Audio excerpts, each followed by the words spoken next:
الحمد لله نحمده ونستعينه ونستغفره ونؤمن به ونتوكل عليه ونعوذ بالله من شرور أنفسنا ومن سيئات أعمالنا من يهده الله فلا مضل له ومن يضلله فلا هادي له ونشهد أن لا إله إلا الله وحده لا شريك له ونشهد أن سيدنا ونبينا ومولانا محمدا عبده ورسوله صلى الله تعالى على خير خلقه سيدنا محمد وعلى آله وأصحابه أجمعين أما بعد فأعوذ بالله من الشيطان الرجيم بسم الله الرحمن الرحيم يا أيها الذين آمنوا لا تتخذوا اليهود والنصارى أولياء بعضهم أولياء بعض صدق الله العظيم.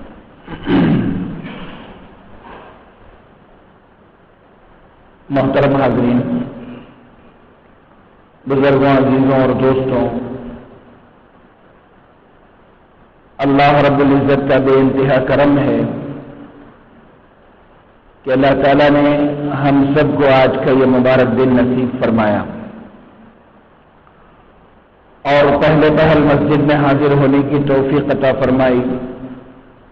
دعا فرمائیں کہ اللہ تعالیٰ اس کی برکتیں ہمیں نصیب فرمائیں. محترم حاضرین، اللہ تعالیٰ نے ہمیں پیدا کیا اور ہم سب کے لیے ہر چیز کو مقرر فرمایا کہ ہمارا رزق کتنا ہے دنیا کے اندر، ہماری زندگی کتنی ہے، ہماری کتنی سانسیں، ہم کتنے دن اور کتنا دنیا کے اندر رہیں گے، دنیا کے اندر ہمارا مال کتنا ہوگا، کتنی اولاد ہوگی، کیا ہوگا، ساری چیزیں اللہ نے مقرر فرمائی ہیں. قرآن پاک میں فرمایا گیا وَلِكُلِّ أُمَّةٍ أَجَلٌ. اللہ رب العزت نے ہر انسان کے لیے ایک وقت مقرر فرمایا ہے اور برابر جب بندے کا وقت ختم ہو جاتا ہے تو اللہ رب العزت اپنے بندے کو اپنے پاس بلا لیتے ہیں. تو زندگی کے یہ جو لمحات جو ہمارے گزر رہے ہیں، یہ ایک لمحہ، یہ ایک سانس، یہ ایک سیکنڈ اللہ رب العزت کی بڑی عظیم نعمت ہے. شاعر کہتا ہے یہ جو گھڑی ہم روزانہ جس میں ٹائم دیکھتے ہیں، اس میں یہ ایک سیکنڈ جو ہٹتا ہے اور آگے بڑھتا جا رہا ہے، اس میں ہمارے لیے بہت بڑا سبق ہے. بعضی چیزیں ایسی ہوتی ہیں جو ہمارے لیے بڑی عبرت کا سامان ہوتی ہیں اور اس میں ہمارے لیے بڑی عظیم نصیحتیں ہوتی ہیں، لیکن ان چیزوں کو دیکھ دیکھ کر اور ان چیزوں کو استعمال کر کر کے ہم اتنے عادی ہو چکے ہوتے ہیں کہ ان سے ملنے والی نصیحتوں پر اور ان سے ملنے والی عبرتوں پر ہمارا دھیان نہیں جاتا. ورنہ تو یہ گھڑی جس میں ہم ٹائم دیکھتے ہیں اس کا 1 سیکنڈ جو ہٹتا ہے، یہ گھڑی ہمیں پکار کر کے یہ کہہ رہی ہے، غافل تجھے گھڑیال یہ دیتا ہے منادی، غافل تجھے گھڑیال یہ دیتا ہے منادی، خالق نے تیری عمر کی ایک آن گھٹا دی. ہر سیکنڈ جو ہٹ رہا ہے وہ ہم سے پکار کر کے یہ کہہ رہا ہے کہ اللہ کے بندوں ذرا سوچو اور غور کرو، اور اللہ نے جو یہ لمحات عطا فرمائے ہیں اس کی قدر کرو، ورنہ تو تمہاری زندگی کا 1 سیکنڈ اور کم ہو گیا، تمہاری زندگی کا 1 منٹ اور کم ہو گیا، 1 گھنٹہ اور کم ہو گیا، 1 دن اور کم ہو گیا. 1 دن جاتا ہے تو وہ دن ہم سے کہتا ہے، 1 گھنٹہ گزرتا ہے تو وہ گھنٹہ ہم سے کہتا ہے، 1 سیکنڈ گزرتا ہے تو وہ ہم سے کہتا ہے کہ تمہاری زندگی کا 1 سیکنڈ اور 1 گھنٹہ کم ہو گیا. اللہ تعالیٰ نے یہ جو زندگی کے لمحات اور یہ جو اوقات ہمیں عطا فرمائے ہیں، ہمیں ان لمحات کی بڑی قدر کرنے کی ضرورت ہے. حدیث پاک میں فرمایا گیا، لا تزول قدم عبد حتى لا تزول قدم عبد یوم القیامت، کہ کل قیامت کے دن کسی بندے کے دونوں قدم اس کی اپنی جگہ سے اس وقت تک نہیں ہٹیں گے، حتی یسأل عن 4، یہاں تک کہ وہ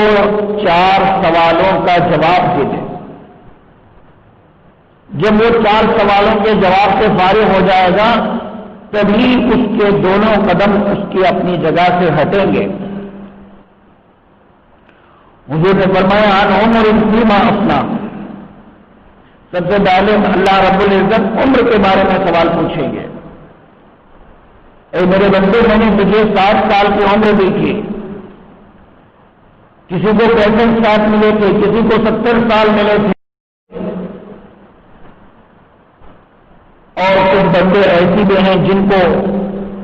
80-90 سال بھی ملے اور ابھی ان کی عمریں چل رہی ہیں. اللہ برکت عطا فرمائے. تو لہذا اللہ تعالیٰ پہلا سوال عمر کے بارے میں پوچھیں گے، عن عمر فیما افنا، اتنی لمبی عمر دی گئی تھی، اس عمر کو تم نے کس چیز میں گزارا، کیا کیا اس عمر کا، کیا کیا اللہ کے دیے ہوئے لمحات اور اللہ کے دیے ہوئے اوقات کا. پھر دوسرا سوال اللہ رب العزت ان جسد فیما ابلا، اللہ کے نبی علیہ السلام فرماتے ہیں کہ جسم کے بارے میں اللہ پوچھیں گے کہ اے میرے بندے، ہم نے تجھے صحیح سالم جسم دیا تھا، تیری آنکھیں بھی ہم نے اچھی بنائی تھی، تیرا دل و دماغ ہم نے اچھا بنایا تھا، تیرے ہاتھ بھی صحت مند تھے، تیرے پیر بھی صحت مند تھے. ایک صحیح سالم سمجھدار جسم اللہ نے بندے کو دیا تھا، تو اس کے بارے میں پوچھا جائے گا ان جسد فیما ابلا، کیا کیا اس جسم کا. ان مال من این اکتسبہ وفیما انفقہ، مال کے بارے میں سوال ہوگا کہ کہاں سے کمایا اور کہاں خرچ کیا. یہ بڑا عجیب و غریب اور بڑا کٹھن سوال ہے. کہاں سے خرچ کیا اور کہاں سے کمایا اور کہاں سے خرچ کیا. اور پھر فرمایا وعن علم ماذا عمل فیہ،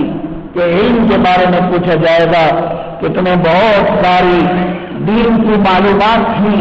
اور بہت سارا دین تم جانتے تھے، اس میں تم نے کیا عمل کیا. جب تک یہ 4 سوال کے جوابات بندہ اللہ کے سامنے کھڑے ہو کر نہیں دے گا،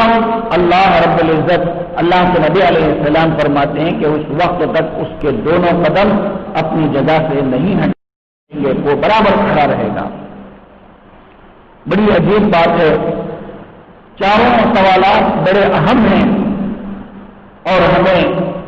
محاسبہ کرنا ہے اور غور و فکر کرنا ہے کہ ان چاروں سوالوں کے جوابات کی ہم نے کیا تیاری کی ہے، ہمارے پاس اس سلسلے میں کیا جواب ہے اللہ تعالیٰ کے سامنے دینے کے لیے۔ خصوصاً عمر کے بارے میں اللہ پوچھیں گے کہ ہم نے عمر دیکھی، کیا کیا اس عمر کا۔ آج بندے کی عمر اور زندگی گزرتی ہے تو نہیں معلوم کس وجہ سے لوگ خوشیاں مناتے ہیں۔ 2020 گزرا اور لوگ جو ہے خوشیاں منانے لگے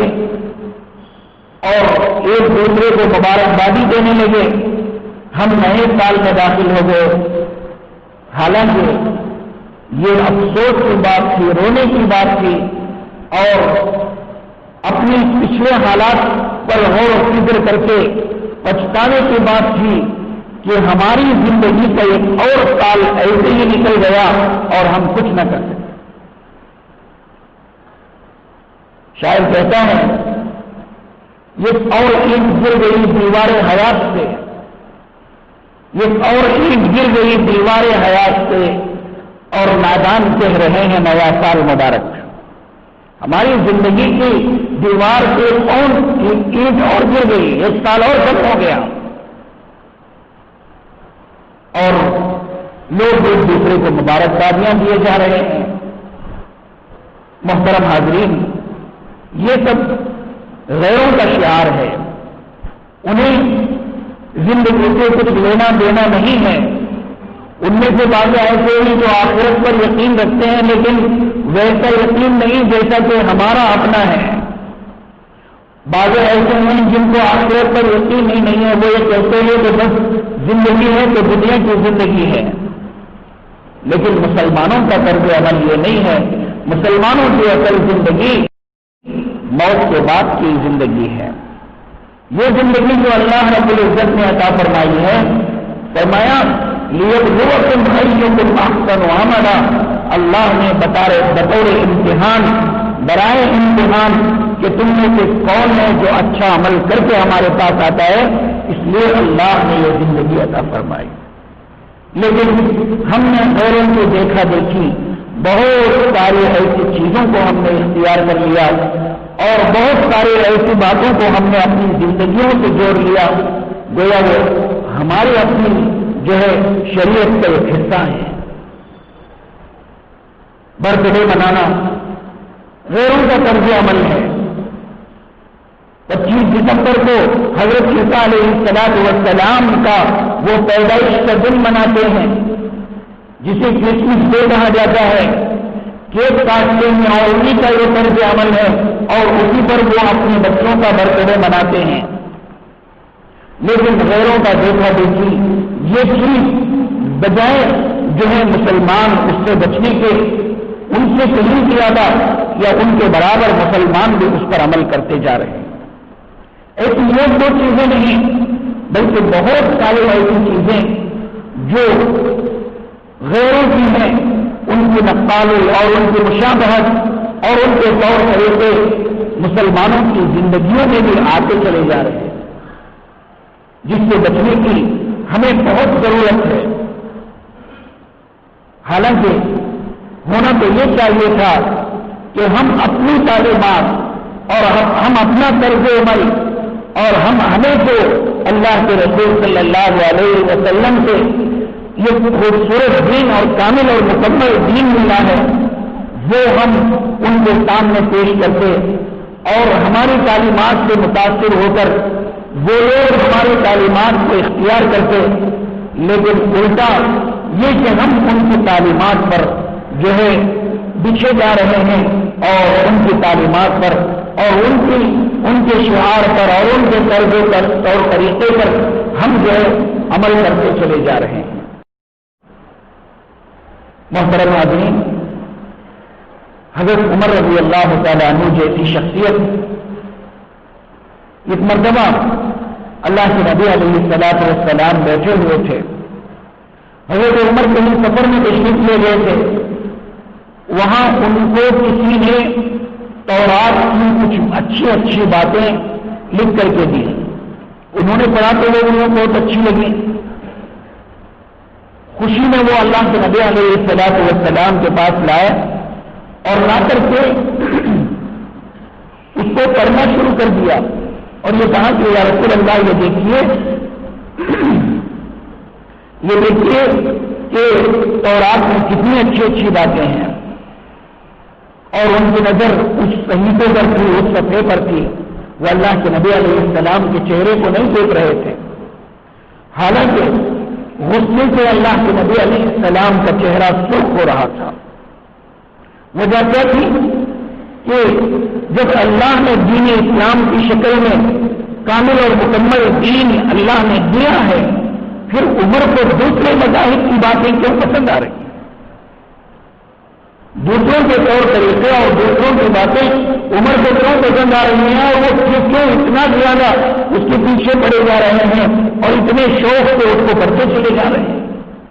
حضرت ابو بکر رضی اللہ عنہ نے اشارہ کیا، عمر ذرا اللہ کے نبی کے چہرے کو تو دیکھو، تم پڑھتے چلے جا رہے ہو۔ جب انہوں نے اللہ کے نبی کا چہرہ دیکھا، سرخ ہو گیا تھا غصے سے، اور آپ صلی اللہ علیہ وسلم نے فرمایا اللہ نے اسلام کی شکل میں بہت ہی حسین و جمیل اور خوبصورت جو ہے زندگی کا طریقہ اور اس کو حسنہ اللہ نے ہمیں عطا فرمایا ہے، اور کسی بھی چیز میں اللہ نے دوسروں کے مذہب کی طرف دیکھنے کا اللہ نے محتاج نہیں بنایا ہے۔ لہذا ہمیں کسی کے طریقے یا کسی کی کتابوں یا کسی کی باتوں کو دیکھ کر خوش ہو جانے کی ضرورت نہیں ہے، اس سے کہیں زیادہ اچھی باتیں، اس سے کہیں زیادہ اچھی تعلیمات، اس سے کہیں زیادہ اچھی زندگی کا طرز وہ جو ہے دین اسلام نے ہمیں سکھایا ہے۔ لیکن افسوس کہ بہت ساری ایسی باتیں جسے دین اسلام نے سکھایا اسے غیروں نے تو اختیار کر دیا، اور یہ بات جو ہے واضح طور پر ہم نے علماء سے سنا، بڑوں سے سنا کہ باقاعدہ وہ لوگ اسلامی کتابوں کا، اسلامی تعلیمات کا مطالعہ کرتے ہیں، اللہ کے نبی علیہ السلام کے بتائی ہوئی باتوں کا مطالعہ کرتے ہیں، اور جو اچھی اچھی باتیں، بلکہ سب کی سب اچھی اچھی باتیں ہیں، بہترین اسوہ اللہ کے نبی علیہ السلام کا ہر معاملے میں اور ہر زندگی کے ہر شعبے میں، ہر شعبے کے متعلق وہ کتابوں کا اور اسلامی کتابوں کا مطالعہ کرتے ہیں اور انہیں اپنی باتوں میں ڈھال لیتے ہیں۔ بات دین اسلام ہی کی ہے، لیکن وہ حوالہ دین اسلام کا نہیں دیتے، بات محمد رسول اللہ صلی اللہ علیہ وسلم کی ہے، لیکن وہ اللہ کے رسول کا حوالہ نہیں دیتے، انہیں اچھی اچھی باتوں کو اپنی طرف منسوخ کر کے یا اپنے بڑوں یہود و نصارہ کی طرف منسوخ کر کے وہ باتوں کو پھیلاتے ہیں، حالانکہ وہ ساری اچھی اچھی باتیں انہوں نے ہمارے ہی اسلام سے لی ہوئی ہیں۔ حضرت مولانا ذوالفقار احمد صاحب نقشبندی دامت برکاتہم العالیہ وہ اپنے ایک واقعہ بیان فرماتے ہیں کہ بہت ساری ایسی چیزیں جس کا اسلام میں حکم دیا گیا تھا، جس کو غیروں نے اختیار کر لیا اور مسلمان اس میں بے انتہا غافل اور کمزور ہو گیا۔ صبح سویرے اٹھنے کا اور صبح سویرے اٹھنے کا مزاج دین اسلام نے اپنے ماننے والوں کا بنایا تھا۔ نماز کے لیے اٹھو، بلکہ اس سے پہلے تہجد کے لیے اٹھو،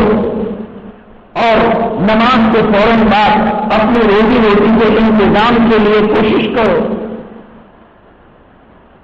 آپ دیکھیے کہ مسلمانوں سے زیادہ یہ چیز غیروں میں پائی جاتی ہے۔ صبح سویرے اٹھنے کا مزاج، پاکی صفائی کا مزاج، اور روزی روٹی کے انتظام کے لیے نکلنے کا مزاج، مسلمانوں سے کہیں زیادہ غیروں میں ہے، حالانکہ یہ بات دین اسلام کی ہے، یہ تعلیم دین اسلام کی ہے، اور مسلمان 8-9 بجے تک غفلت کی نیند پڑے ہو کر سونے کا، اور جن کی نوکری نہیں ہے وہ تو 9-10 بجے تک سونے کا مسلمانوں کا مزاج ہے۔ حالانکہ یہ بات دین اسلام کی تھی، جسے غیروں نے اختیار کر لیا اور ہم اس میں غافل ہو گئے۔ حضرت پارا مندار نقشبندی دامت برکاتہم فرماتے ہیں کہ فلائٹ میں ایک مرتبہ میں سفر کر رہا تھا، سفر کے دوران ان کے بازو والی سیٹ میں ایک انگریز عورت جو ہے اپنی ایک چھوٹی سی بچی کے ساتھ آ کر کے بیٹھی۔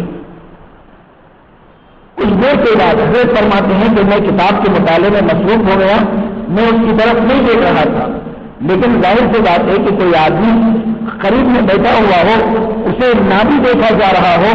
پھر بھی اس کے حرکات اور اس کی باتیں اس کی جو ہے محسوس ہوتی رہتی ہیں۔ حضرت فرماتے ہیں کہ کچھ دیر کے بعد کھانے کا وقت آیا، جب اس عورت نے اپنی اس بچی کو گود میں بٹھا کر کھانے کا ڈبہ کھولا،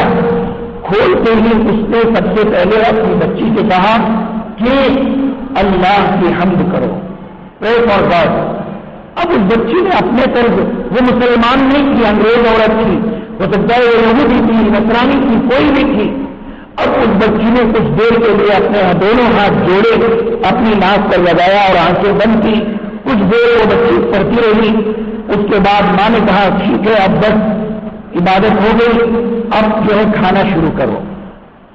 اب ماں جو ہے یہ کچھ والا اس بچی کو کھلا رہی ہے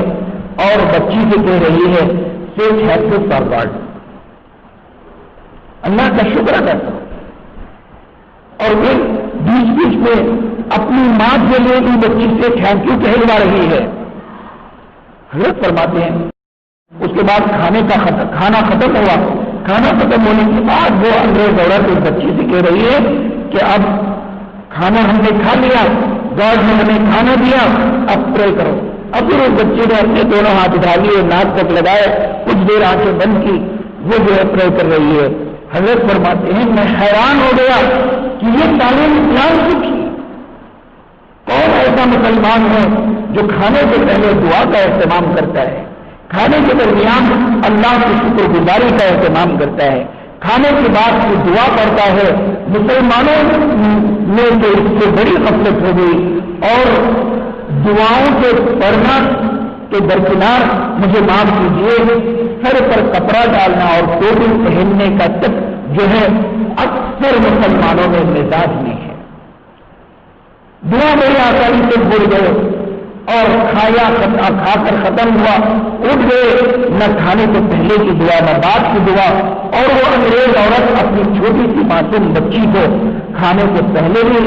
گاڈ سے پرے کروا رہی ہے،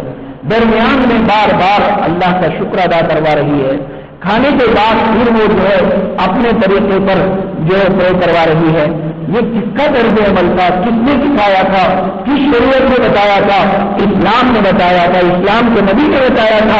اور مسلمانوں نے تو اسے بھلا دیا، مسلمانوں نے تو اس سے غفلت کر لی اور غیروں نے اس طریقے کو اختیار کر لیا۔ لہذا محترم حاضرین، یہ جو بہت ساری ایسی رسمیں ہیں جو غیروں کی ہیں، برتھ ڈے کی رسم اور پھر صبح میں